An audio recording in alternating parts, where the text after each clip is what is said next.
ಆತ್ಮೀಯ H16 news ವೀಕ್ಷಕರೇ, ನಾನು ನಿಮ್ಮವ ಎಂ ಆಯುಧ ಮಲ್ಲಪ್ಪ ಜೋತವರು. ಆತ್ಮೀಯರೇ, ಈ ಕಾಂಗ್ರೆಸ್ ಈ ದೇಶದ ಅನೇಕ ಸಮಸ್ಯೆಗಳಿಗೆ ಕಾರಣ ಆಗಿತ್ತು ಅಂತ ವಾದ ಮಾಡ್ತಾ ಇದ್ವಿ. ಈ ಕಾಂಗ್ರೆಸ್ನಿಂದಾಗಿ ಸ್ವಲ್ಪ ಪ್ರಗತಿ ಆಗೈತೆ ಅಂತ ಹೇಳ್ತಾ ಇರ್ತೀವಿ. ಕಾಂಗ್ರೆಸ್ನ ಟೀಕೆಯಲ್ಲಿ ಸಾಕಷ್ಟು ಮಾಡಿದ್ದೀವಿ. ಅದರಂತೆ ಸಮಾಜವಾದಿಯ ವಿಚಾರಧಾರೆ ಜನನು ಸಾಕಷ್ಟು ಕಾಂಗ್ರೆಸ್ನ ಟೀಕಾ ಮಾಡಿ ಜನತಾದಳನೋ ಜನತಾ ಪಕ್ಷನೋ ಹಿಂಗೆ ಕಟ್ಕೊಂಡು ಹೋರಾಟ ಮಾಡಿದ್ದದ. ಮೊರಾರ್ಜಿ ದೇಸಾಯಿ ಆದಿಯಾಗಿ ಮೂಲ ಕಾಂಗ್ರೆಸ್ಸಿಗರಿದ್ದರು. ಕಾಂಗ್ರೆಸ್ಸಿನ ತಪ್ಪಿನಿಂದಾಗಿ ಇಂದಿರಾ ಗಾಂಧಿಯವರ ನೆಹರು ಕೆಲವು ತಪ್ಪುಗಳಿಂದಾಗಿ ಕಾಂಗ್ರೆಸ್ ನಿಧಾನಕ್ಕೆ ಇತಿಹಾಸ ಗರ್ಭ ಸೇರಿದ್ದನ್ನು ನಾವು ನೋಡಿದ್ದೀವಿ. ಭಾಳಷ್ಟು ಕಡಿಮೆ ಸಂಖ್ಯೆಯಲ್ಲಿ ಆಯ್ಕೆಯಾದಿದ್ದು ನಾವು ಗಮನಿಸಿದ್ದೀವಿ.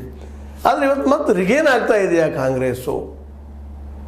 ಕಾಂಗ್ರೆಸ್ ಮತ್ತು ಮೇಲ್ ಹೇಳ್ತಾ ಇದೆಯಾ ಫಿನಿಕ್ಸ್ ಪಕ್ಷಿ ಹಾಗೆ ಅಂದಾಗ ಹೌದು ಅನ್ನುವಂಥ ವಾತಾವರಣ ನಿರ್ಮಾಣ ಆಗ್ತಾ ಇದೆ.